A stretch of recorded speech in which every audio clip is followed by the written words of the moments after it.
think we might as well get started.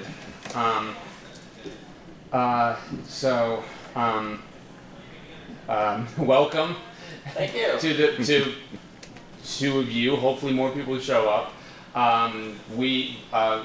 This is our Sports Bronies panel, and we are Sports Bronies. We love sports. We know a lot about sports, and there's pretty much not much more that I need to really say. Yes. What type of bronies are you? I'm not answering that. I'm a brony that now has gray hair. I did not have gray hair when I started in this fandom over 10 years ago.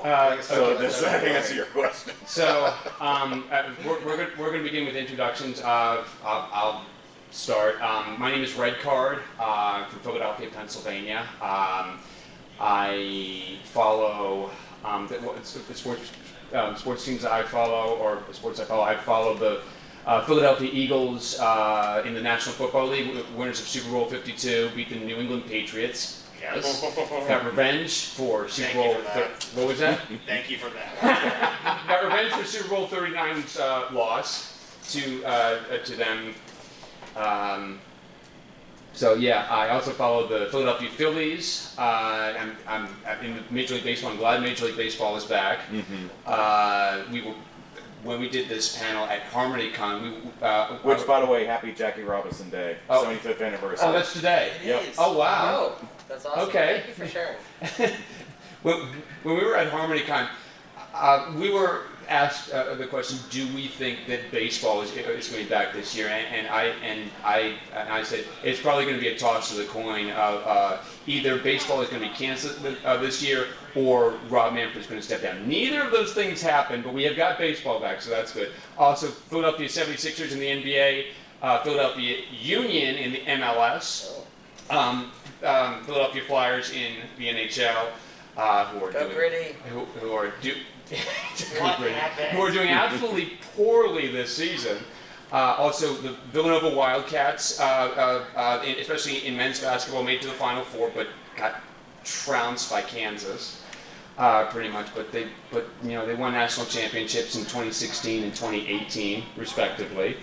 And in the 1980s too, so they have 3 national championships to their name. And also the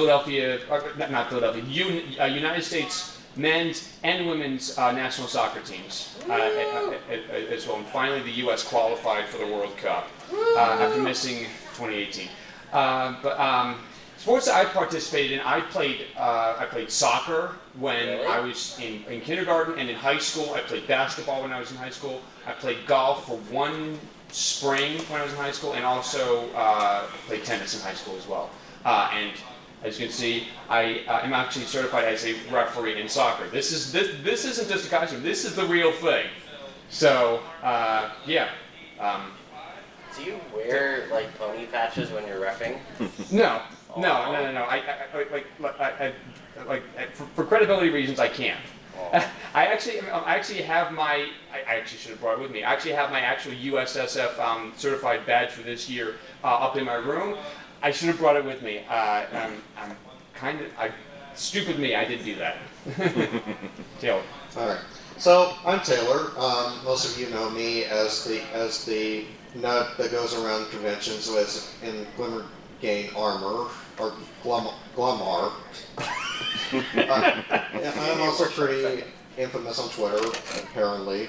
Really? Sports. You'll be good at them. Thank you. I majorly follow anything that involves auto racing, like IndyCar, NASCAR, NHRA, or loves Kyle Busch. Mm-hmm. Yes, I'm a KFB. I'm a major Kyle Busch fan, but also a Kurt Busch fan on the side. Somehow I root for the Bushes in some fashion. We're not going to bring up the 2007 All-Star race today, bud. I know. I remember that. So again, I also do follow football. Go Rams! Won the champion. We won the Super Bowl. We won the Super Bowl this year, thank God. No, it's just I'm it's just pretty much majority where I am with sports is like football or racing. That's just pretty much where I am these days. However, I was actually part of the golf team for my high school. For when I was in high school, I participated with the golf team. Didn't do too badly, but we got our rears beat a few times, but not of my own fault or anybody else on the team. But overall, it was a fun experience, but it's something that was a one and pretty much done deal for me being on the team. So that's where I am specialty on sports. So I'll turn it over to this guy over here. Well, before that, did you have a question over here? Yes. Yes. You're infamous on Twitter. Can I follow you? Yeah, of course. Taylor B. McCardle. Taylor B. McCardle. McCardle. Oh, found you. At BABSCon. Cool. Oh, I'm already following you. I'm super trampoline. So there you go. Who doesn't follow me on Twitter these days? Right. Yes. Your panel sucks. No one's here. Well, that's tomorrow.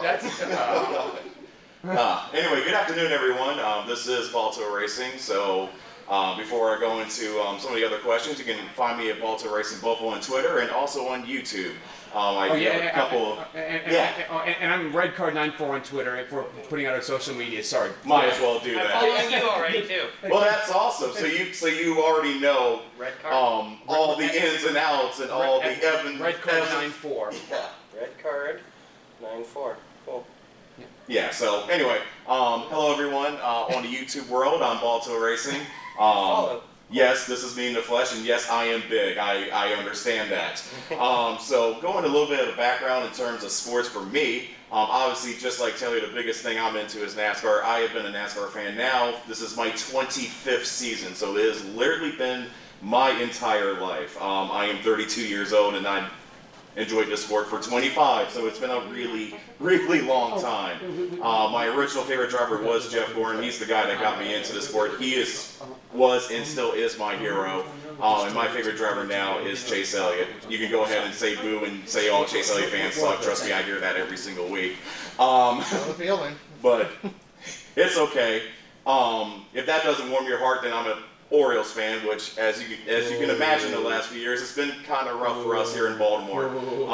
But however, I think the tides are going to be turning here in the next couple years, especially for us, and we're going to have a lot of cool guys coming up this year, and I think we'll go into more detail here as we go along. What's up?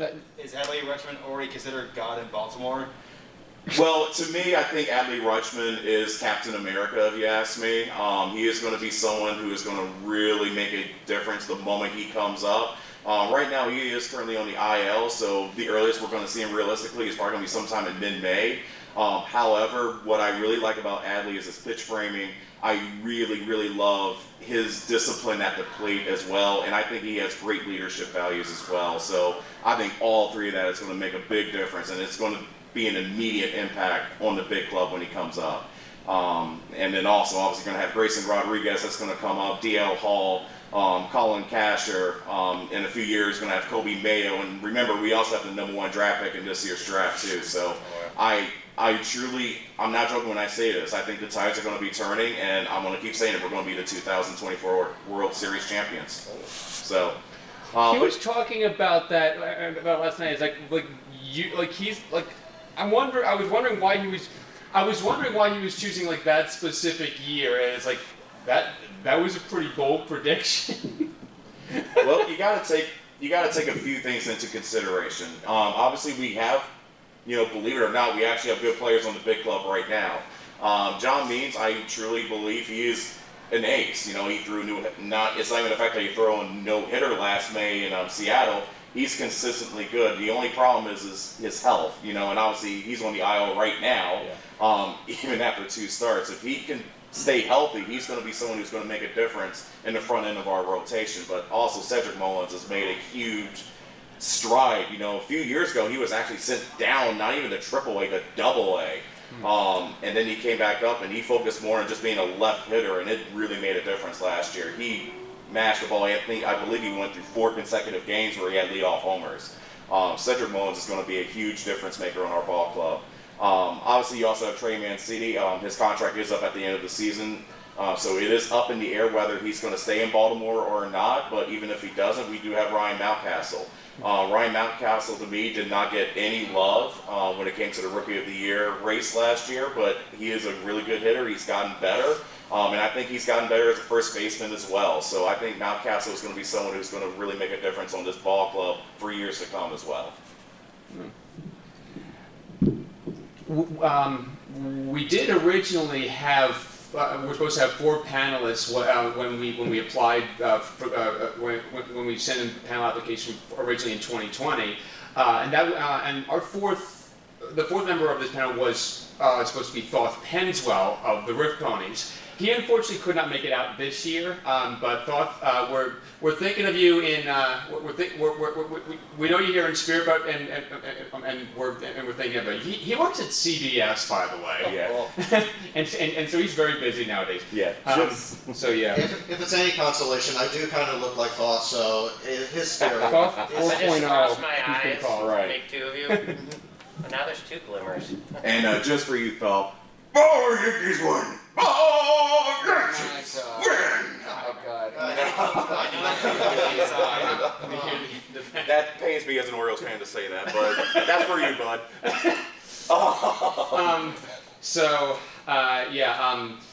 Next question is, actually, 2 questions. What moments in sports were your most memorable, and what moments in sports were your least favorite? Balto, let's start with you. Oh boy. Well, this is a pretty easy one for me. The most memorable moment, I'll actually go back to November 1st, 2015. So the first moment has nothing to do with sports. That was the morning where I was at Anime USA with my girlfriend, who's now my wife. That was actually the morning where I actually popped the question to her to ask it, you want to be married? And she said yes, and that was pretty freaking sweet. So where does sports come into all this? That afternoon was the playoff race at Martinsville, which was the round of 8 for 2015. So this is your least favorite? No.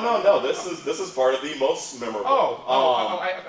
You're thinking about the next one. I'm sorry, because you said that it would. Oh no, we. Okay. Oh no. Go on. No, we'll get to that hack later. Anyway. Go on.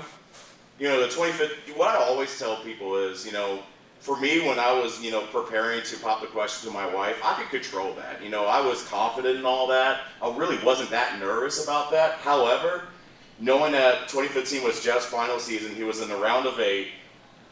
Man, after I popped the question and then I was on my way home from that convention, I'm like, oh man, this is it. That year we were not good on mile and a halves at all. So Martinsville was our chance. If we didn't get the job done at Martinsville, we were not going to have a chance to win the championship. It's a half mile, by the way. Yeah. We were running around top 5, top 7 most of that race, and then the last 100 laps were just absolutely wild. You have that one restart. Logano and Brad Keselowski was still trying to play that game on the restart. We'll let you go down the bottom, and everyone kind of caught onto that, and Brad and Matt Kenseth made contact, and obviously going back a few weeks, Matt Kenseth and Joey Logano had run-ins, and so he's thinking, oh, the Penske guys are all against me now. So a few laps later, Matt Kenseth just absolutely Goku'd Joey Logano right into the wall, and that is probably one of the loudest moments I've ever heard at a racetrack was that moment. Everyone was cheering like crazy. So where does my story come into all this? My driver, Jeff Gorin, was in the lead after that. We made a pit stop, and there was a couple guys that stayed out. It was AJ Allmendinger and Danny Hamlin. But we had 20 laps pressure tires. We got through the both of them relatively easy. We had a late caution with Sam Hornish, but we ended up winning that race. To me, that is still the greatest day of my life. I was able to get engaged to the person who, by the way, me and my wife have been married now for 5 years. We've been together, actually, it'll be 11 years this August 1st. So, wow. Love you, babe. Anyway, and also thank you, honey, for putting up with my NASCAR for the last 11 years. That is not an easy thing, I can assure you. The ebbs and flows of a season is really high and really low sometimes, so thank you for putting up with that. I love you. Anyway, so let's go to the least favorite. I'll try to make this a little bit shorter. So this was actually the day that me and my wife got married. Oh no. Don't worry, that was awesome. Everything about that was awesome. Which, by the way, it was a pony-themed wedding. It was so cool. I was Shining Armor and she was Princess Cadence. Did y'all meet through ponies? We actually met through a cosplay meetup. November 2010, yeah. Aww. So we got married that day. It was awesome. But this was the same day of the playoff race in Martinsville again, 2017. Except this time it's now Chase Elliott. To put in perspective, 2017 was a really frustrating season for us Chase Elliott fans because we had about 6 or 7 different races where we could have won. Dover comes to mind, Dega comes to mind, the 500 comes to mind, Michigan. But we had so many chances to win races, and for one reason or another, something happened. And Martinsville was one of those cases, except I think this was the most frustrating. We were out in front, we got through Brad.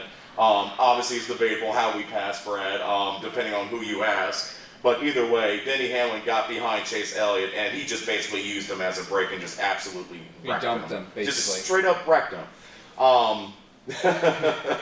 The day after my wedding, I did a really good job to have a poker face. I was steamed. Like, I was ready to drive down to North Carolina and punch Denny Hamlin. Because that was going to be the most perfect day of my life.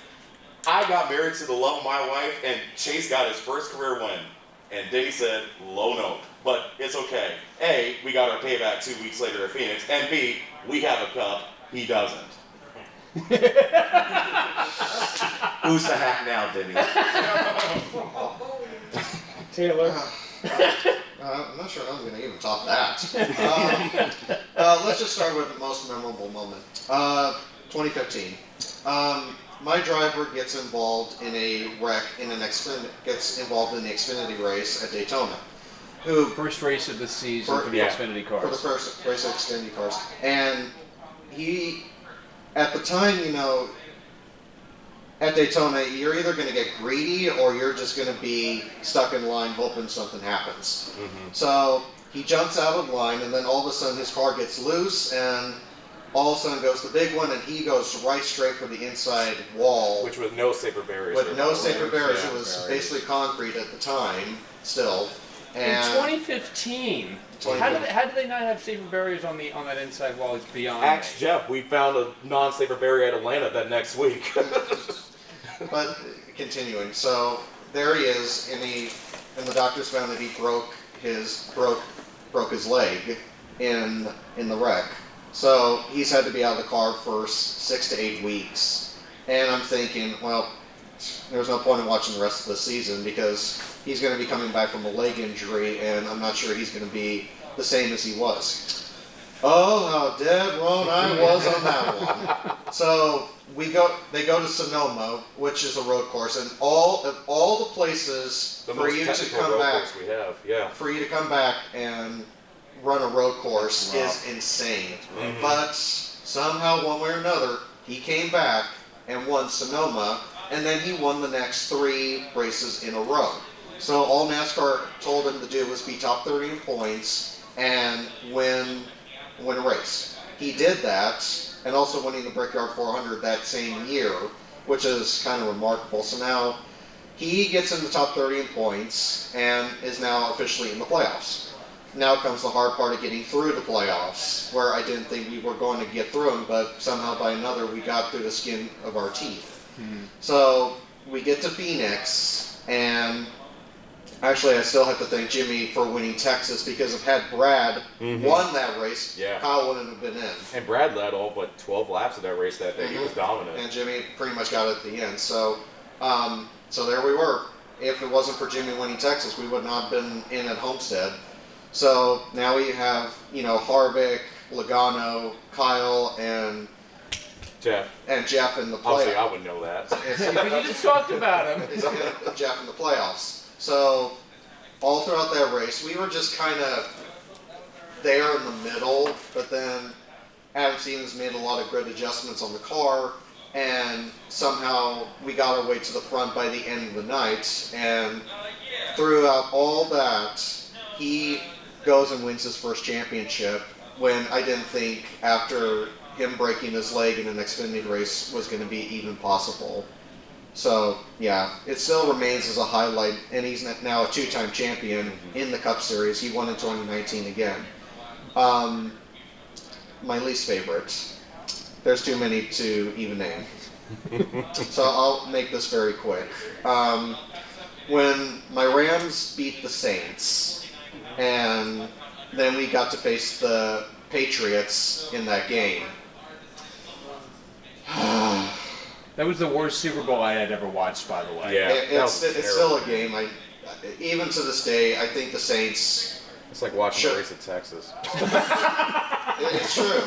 Thank you, Eddie Gossage. But We'll get into the story about Texas in a little bit. we'll get into it a little bit. But now, even though I was happy the Rams got into the Super Bowl, I knew we were going to get our rears kicked by the Patriots, and boy howdy, we did. We got kicked by them badly. And it was overall a boring game. It was a really boring game where nothing was really going on. So I would be here with my least favorite moments, but I think I'll leave that since the time limit we have here. So that's going to be my least favorite moment. Really quick, I didn't realize NASCAR had playoffs. How do playoffs work in NASCAR? Oh boy, we need a whole nother panel for that, buddy. Oh my God! That'll take up the rest of the panel. We'll probably try to give We'll you talk a outside. simplified version maybe later on, but Okay. not right now. So You hear this, Steve O'Donnell? This is the problem. I'm sorry. Go ahead. I could come up with a lot of memorable sports moments, but I will. At the same time, I will only give you one. I said it earlier. Philadelphia Eagles winning Super Bowl 52 against the Patriots. And it came down to the last play. And also that was the game that was best known for You Want Philly Philly, the Philly special that was called by Doug Peterson and Nick Foles. It was actually Nick Foles that actually suggested that they should go that they should do that play after Doug Peterson wanted to go for it on fourth down because they were right at the goal line on fourth down, and I remember Chris Collinsworth saying that going for it on fourth down could decide the game, and for all intents and purposes it did, because it was kind of 50-50 of what was going to happen after that play. Either it was going to be turned back over to the Patriots if we failed to score, or we were going to get another 6 points out of it. We did get another 6 points out of it because it was a direct snap to, I forget who it was, but it was a pass that was thrown into the end zone to Nick Foles for the touchdown, and it was probably one of the coolest things I've ever seen in a Super Bowl. And and the Eagles ended up winning that, got our revenge for Super Bowl 39. Yes. What I remember that too is the Patriots tried to do it, and they failed. Suck it, Tom Brady. you ever seen the meme of Brady where he's trying to catch Lombardi on that one? My least favorite sports moment, I could come up with a lot.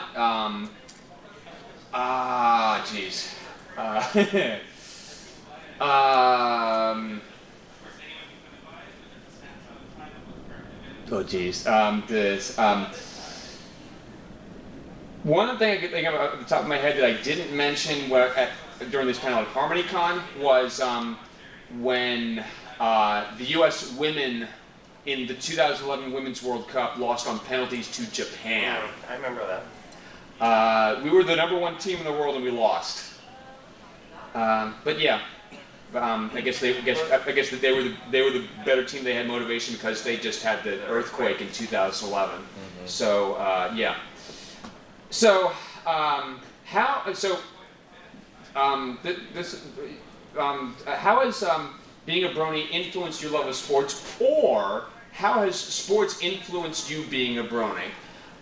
So I don't really have to say anything because this is my answer. I actually am a referee, as I mentioned before. I referee soccer in Eastern Pennsylvania.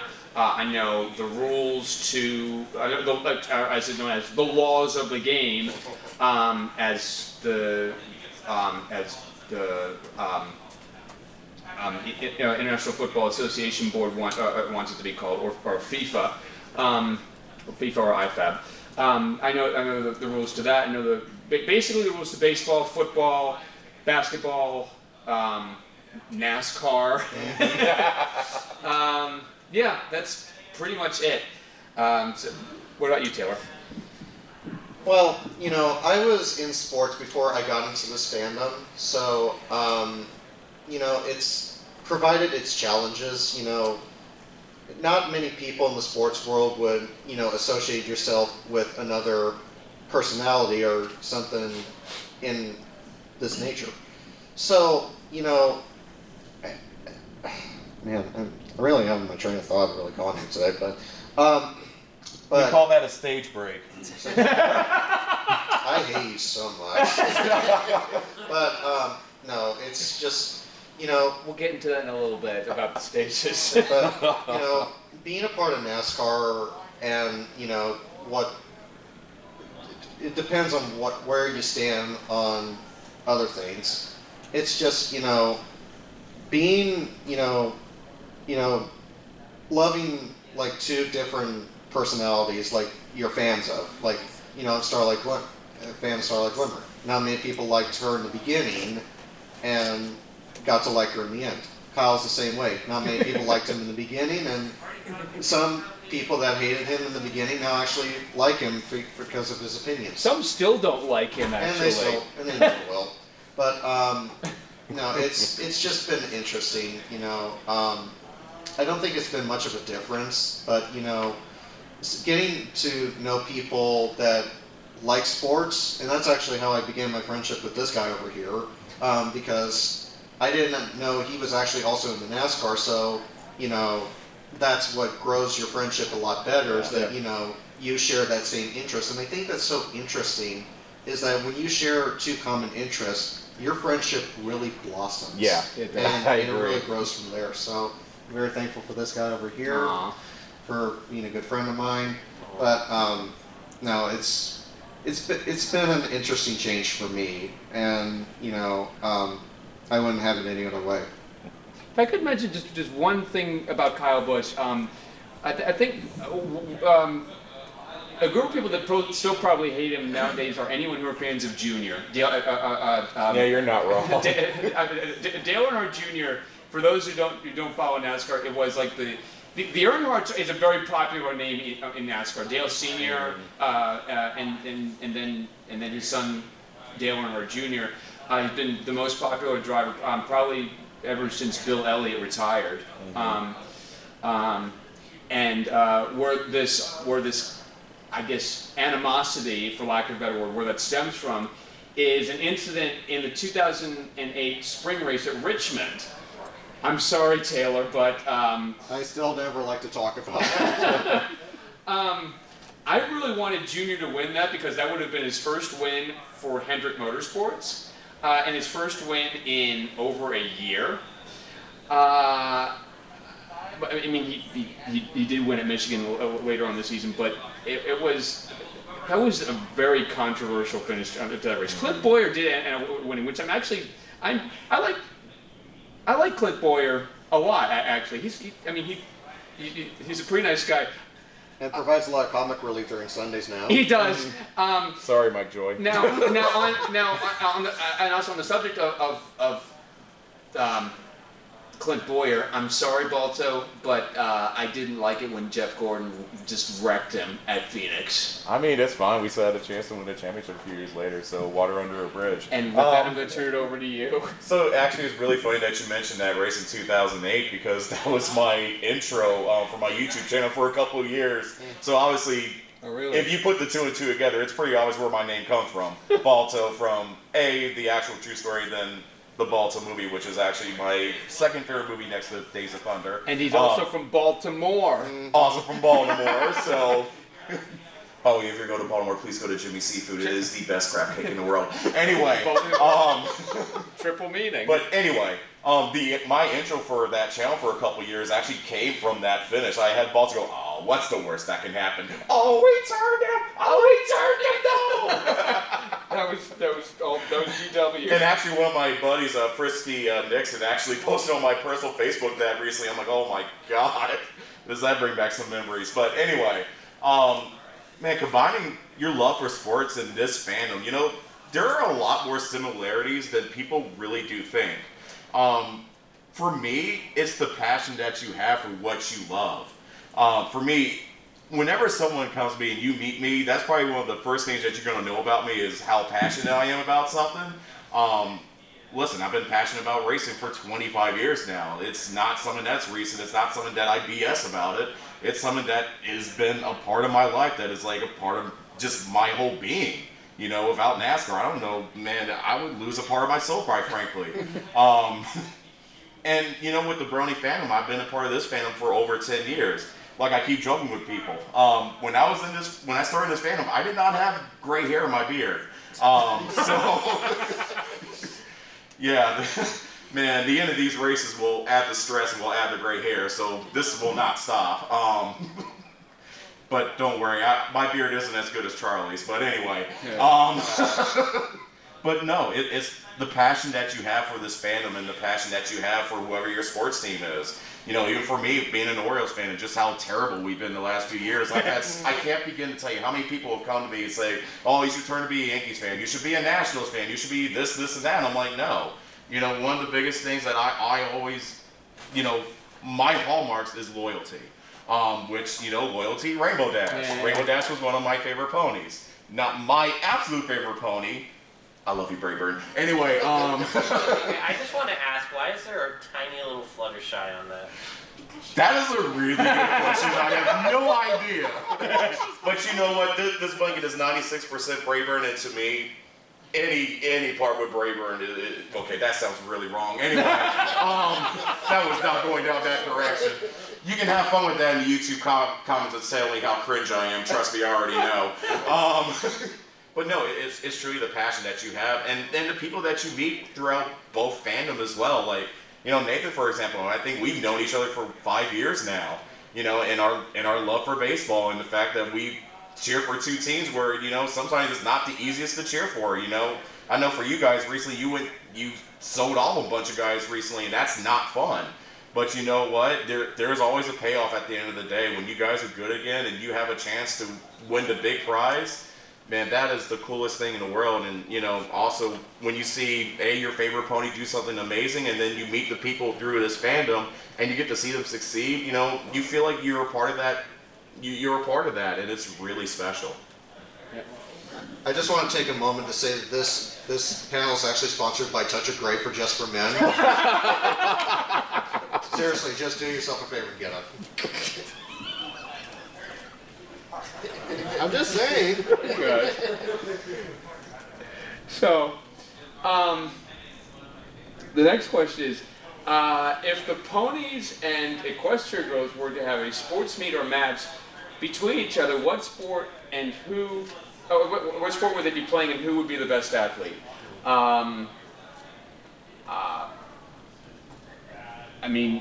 The picture says it all. EQG Rainbow Dash, seems pretty good at soccer. Well, in all sports. I'm going to go a different direction with this. Now, listen. The obvious answer is always going to be Rainbow Dash. Well, It's just she's athletic. She has that alpha personality. She's someone who is going to do anything that she can to win, which is something that I always love in an athlete. You're going to do everything you can. But I'm going to throw someone out there who's very recent that, people don't really think about, and that's Zip.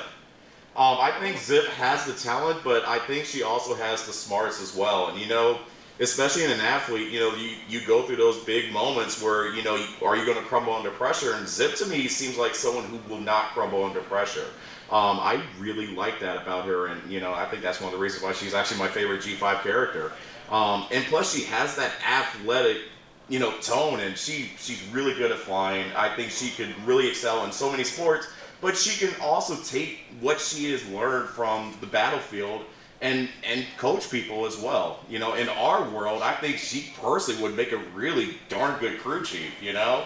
And you have a whole lot of moving pieces, you have a whole lot of moving people that you gotta, you know, make sure everyone is tugging the boat in the same direction. I think Zip has that kind of personality to her that she can do that. Have you seen the new YouTube short? It's really adorable, actually. I really like it. Yeah, yeah. What about you? What's your thought, Taylor? So, you know, I'll put it for you this way. I actually agree with Balto here that I do believe that, Rainbow Dash is obviously the obvious answer. Is the obvious answer, but I do agree with, on the Zip thing, because you know what? Both of them share that same similarity, you would think like Zip's like an old acquaintance to Rainbow Dash in some fashion because they have that same personality. But I apologize. I have 100 things running through my mind here, but I really, really do see Zip and Rainbow Dash being by far the most athletic of the group. So, but then if you want to talk buckball, okay. So let's talk. Which, by the way, I am a 2-time champion of buckball at Ponyville Cider Fest, undefeated, by the way. with those amigos. But you also have Snips and Snails. Snails is a very underrated athlete, by the way. Snails, if you really think about it, is darn good at buckball. If you really think about it, we always talk about Rainbow Dash being the most athletic of the group, but Snails, and then if you want to throw Pinkie Pie and Fluttershy in for buckball, you got some. Did you just say block ball? Buckball. I'm sorry. I think I'm hearing things now. Are you bucking with me? All right. Let's keep this clean. I'll buck off. All right. Please take this over before I say anything. I'm going to hand this over to audience Q&A. Does anyone have any questions? Yes. Have you read the fanfic that's about buckball sabermetrics? I don't read very many fanfics, to be honest. You know what sabermetrics is? I don't. Yeah. Okay. It took way too long for that to finally show up in Baltimore. Thanks, Dan Duquette, but it's about time. Remember the movie Moneyball? Yes. Okay, that's sabermetrics, really advanced stats. Oh, okay. So yeah, there's a great buckball. Okay. Okay. Like FIP and WAR and Okay. Yeah. Okay. And just by the way, if y'all don't have any questions, you're welcome to raise your hand. Yes.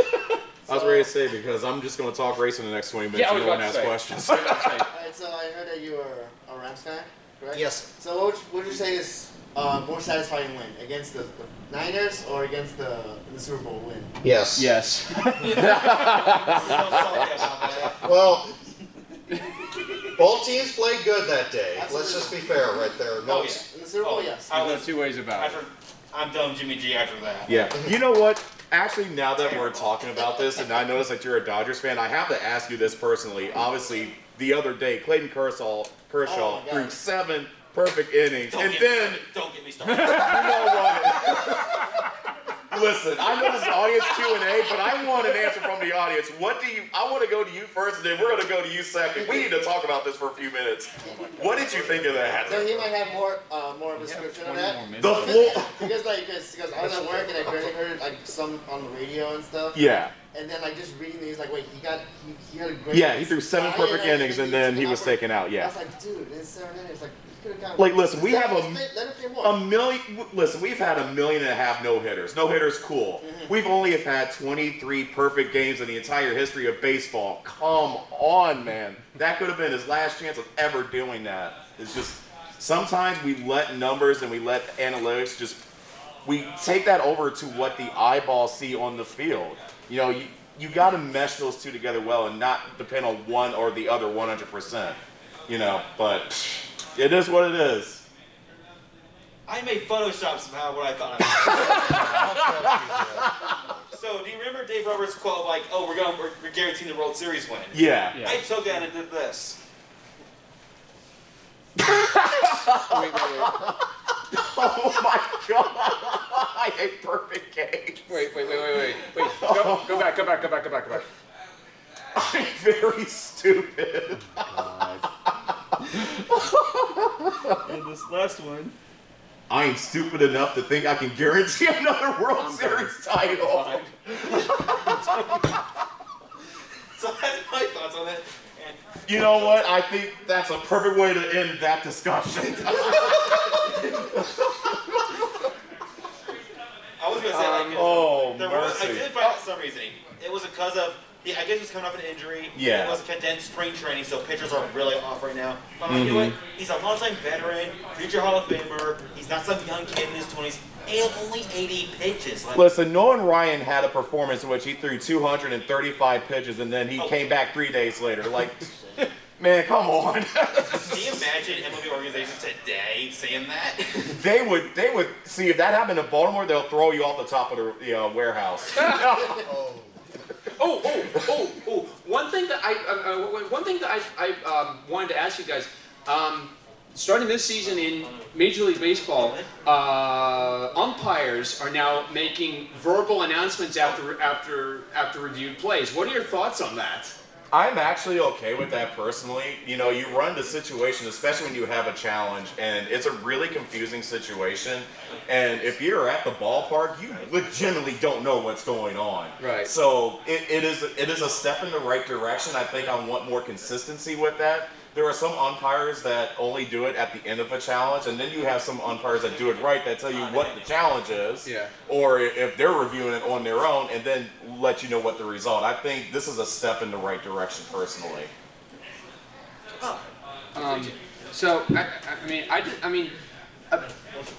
Another thing that I noticed is that the NBA also started doing this. I mean, they won't have a mic on them, but they'll have a mic at like the scorer's table and a camera there, so they can talk to the audience not only in the arena, but also for the television and radio audience, and Right. to explain, like, you know, this, like, LeBron James has been ejected from the game for throwing a punch or whatever. I'm glad that they started doing that instead of just the traditional "tee up, you're gone" signal. Right.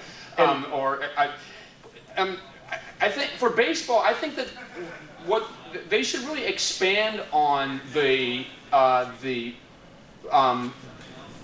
using the mic, not just for.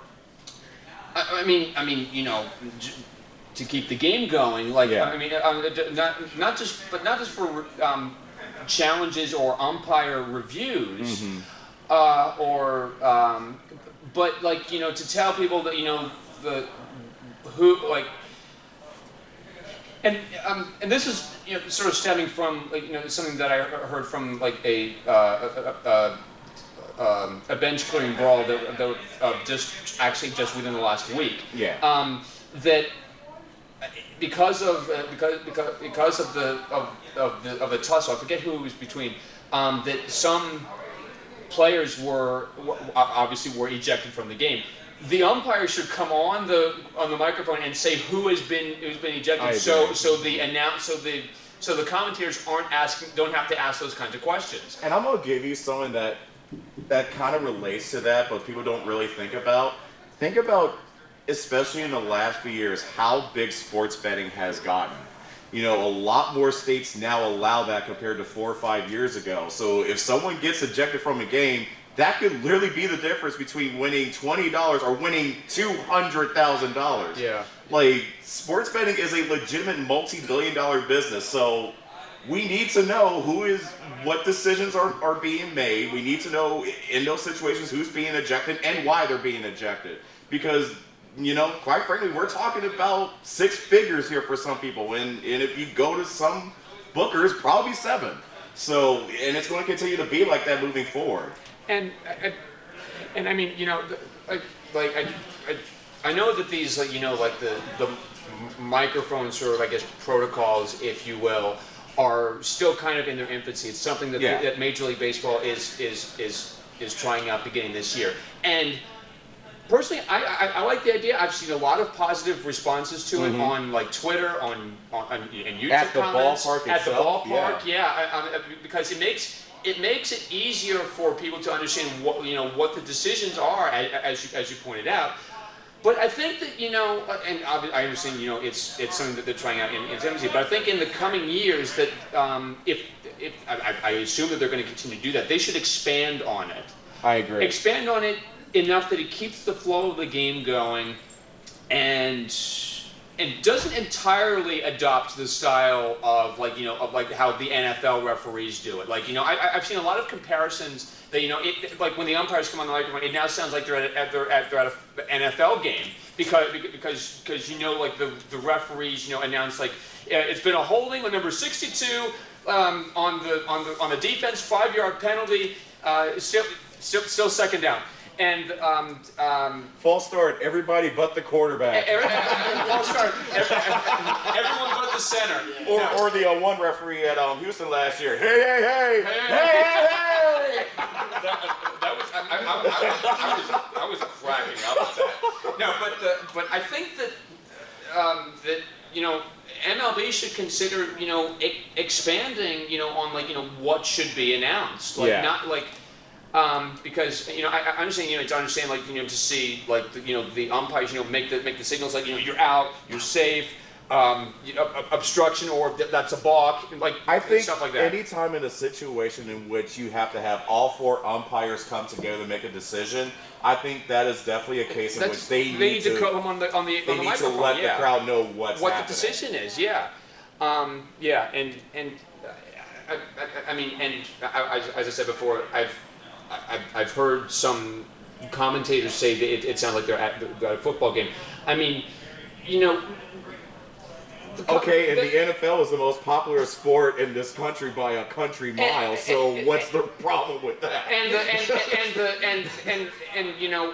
In football, that's something that we're used to. That's something that we're used to the referee doing. We don't have a problem with that. But I've seen people complain like in various sports like soccer, for example, like how they have like VAR now, video assistant referee, like or the use of challenges in baseball. It changes the pace of the game, and that's what I've seen a lot of people complain about. But what I think is most important is just making sure you get it right in the end. Exactly. And so I mean. At that point, I could really care less about like what the pace of the game is. I mean, decisions change games, and if you change seasons, and if you if you're complaining about the pace of the game over an official's a decision that should be that you should get right. I mean, at the end of the day, you got to get it right. Yeah, but you can't. I mean, you can't choose one over the other. I mean, it has to be one or the other, and in the end, it should be one, and that's ultimately getting it right. Because if you complain about both things, I mean, it's going to make no one happy. Right. So, I mean, yeah, that's. That's my piece on that. We got 10 more minutes, so what else do we want to talk about? Oh, can I talk something? Sure. Oh, So, what did you say something? The NHL? Oh, yeah. Do you follow any NHL teams? Oh, do I follow an NHL team? I follow the Flyers, and they're not doing well this year. They're not even going to make the playoffs, I don't think. Neither they're are we. eliminated. What team? What? Sharks. Sharks. I'm so sorry, guys. I'm sorry. if it makes you all feel better, I root for the Knights. Yeah, because you're from Vegas now. I still don't like Vegas. Did you root for any? I don't watch hockey, so I just root for fights. So does everyone else. It's the only sport you can do that without getting in trouble. Well, I mean, you can do that in the NHL. You can't do that in IIHF because you will get suspended for that. IIHF includes Olympic hockey. You can't do that. Well, that's lame. Well, I mean, they probably don't have a players' union because it's national teams. Yeah. So, something else I wanted to discuss, and this has been a long debate in the NFL for such a long time, but finally changing the overtime rules. Thank God. What are the overtime rules now? So, you know how once, the next team that scored would win the game. Well, the next who scores a touchdown, automatically the game is over. Right. So they now changed the rules to now every team gets a chance to play. So now saying Wasn't it like that already? Only if it wasn't a touchdown. Okay. Go on. Yeah. Oh. I wanted to add up. This is I think they did it only for the playoffs. Yeah. So regular season, it's still going to be touchdown wins in. It's only for the playoffs. Each team at least gets one possession. Oh, so we don't run into that situation like we did between the Chiefs and the Bills. I was just gonna I say wish that was. Man, I know salty. that may be one of the greatest games I've ever watched ever. Yeah. Ever any sport. That Not was. when the Bills blew that. I also want to get into something really funny, like the because I'm an Eagles fan, we hate the Cowboys. Who do you remember the last year the last season's playoffs when Dak Prescott absolutely blew it on literally the last play of the game. He was supposed to go out of bounds to stop the clock. The clock kept running and didn't give the ball to an official. What's supposed to happen? If the umpire doesn't touch the ball, all he has to touch the ball. If he doesn't touch the ball before, you can't run another play until the umpire touches the ball, because the quarterback or the center doesn't position it. The umpire does. Mm-hmm. So that falls on Dak Prescott. That's his fault. But I gotta laugh at it because we didn't have to hear any more from Cowboys fans after that. As a Niner fan, I personally love that Dak made that mistake. And as someone who watched Urinating Tree, my it's God. the Bible, I really enjoyed that moment. Actually, you know what? I think that's actually a really good question. Who is your favorite YouTuber that really covers sports? My two favorite obviously are U-Tree and John Boy. John Boy is my favorite. John Boy Media. He does. He does the best lip reading. Yeah. Of any sports YouTuber that I've seen on YouTube. I just love how he goes, yeah, yeah. The quickest I've ever seen him was Will Smith slap. Yes. Oh. Yes. Wait on that. I was like, that is a special talent. He's very that should quick. be his cutie mark. God, that was a great what the cutie mark, the Will Smith slapping? Yeah. Oh my God. No, but keep Braybird's name out of your blooping mouth. No, but also. It's okay, buddy. We still got 2 more days. No, but I have a panel tomorrow. Well, and I'm going to be on that with you. Yes, you are. No, but ultimately, Dak Prescott really screwed the pooch on that. It's his own fault that of course the Cowboys fans are of course they're booing the officials, but you can't boo the officials because it's not their fault. It's Dak Prescott's fault. He should have given the ball to the umpire, whose job is to position the ball on the line of scrimmage before another play can be run. Otherwise, you can't run a play. That's the rule. So, it's not the official's fault. You can't blame the umpire. You can't blame the referee. Thank you. It ultimately falls on the shoulders of Dak Prescott. He should have known better, and also it's also his fault that he didn't run he ran the ball on that play. He didn't run it out of bounds before they stopped the clock. And they were trying to get up to the line of scrimmage to spike the ball, but it was too late. So it ultimately is Prescott's fault. So I also wonder why they even ran that play. Mm-hmm. That was good. But hey, I like that as a fan. And I can just remember Jim Nance on CBS's broadcast going, "Oh, it's not gonna wait." Or what's that? Who else was with him? Yeah. Tony, I think it was Tony Romo who said, predictable Romo. It's not. I remember him saying, "Oh, it's not going to work," and of course it didn't work because there was like 8 seconds when that play ended and the clock kept running, and Dak Prescott didn't have the gumption to give the ball to the official who is supposed to be positioning that. That is oh my God. Yeah, that was the Eagles fan though. God. How do you screw that up? My God. That's why I got time in the moment. Like you're like, he's like in a big rush, so probably not put anything. Yeah. And something worth pointing out is that, you know what, if you want to know exactly what the player's next play is going to be or what the quarterback's going to do, Just ask Tony Romo. Just ask Tony Romo. He knows what's going on. Say, oh yeah, the player's going to pass it to so-and-so, and he doesn't. Like, Romo, just pull out your damn crystal ball that you're hiding behind the booth and show us that you can see the future, because you can see the goddamn future. What the lotto numbers are. I also want to get this off my chest. I'm also really upset that Tom Brady is unretiring. Just go away, Tom Brady. Enjoy your retirement. Just go leave away. us in peace. Just go away, Brady. He just spoiled everyone. Like, seriously, go away. What happened? No one wants you, Tom. I think his wife got bored of him already.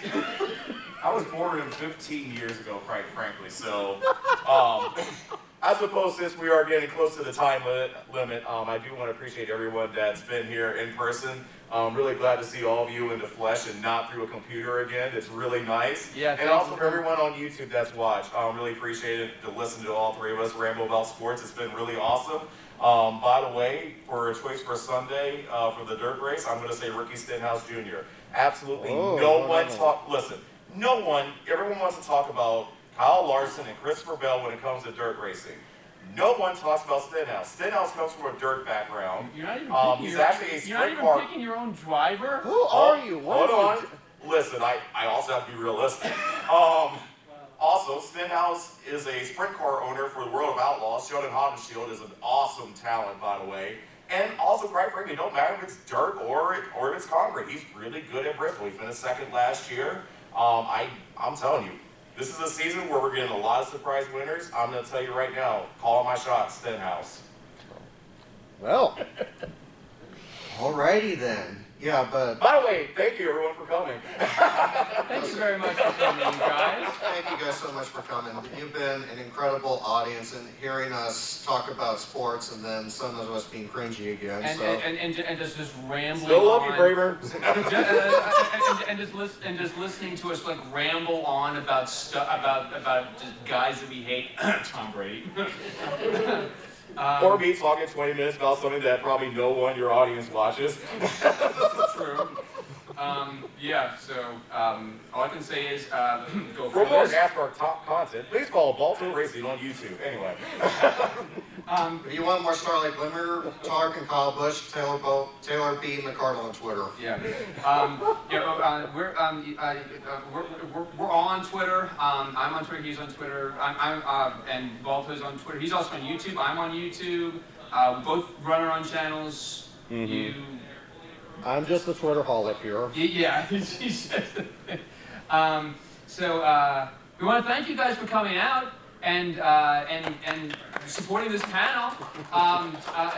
He's going to be on a panel tomorrow, the BABSCon webcam hangout panel. Be sure to come to that, you guys. I'm going to be on it with him. Yes, please. We are going to discuss a lot of wonderful things about the server that we're BABSCon server, which is the old BronyCon server, Which by is the the way, old BronyCon which was resurrected because of the pandemic. Be sure to come by. We're still running events in that server. I may or may not bring Bailey, so it's all in God's hands. It's at 11:15 in the Lunar Hall downstairs. So please come to that. I really need an audience for that one, please. I need a hug. You've all been And if you want to incredible drink a beer audience. with me, I'm just around and available anytime, anywhere. That's true. And you want to learn more about NASCAR, I am always available. You've all been a wonderful audience. Thank you so much. Thank you. Thank you guys, appreciate it.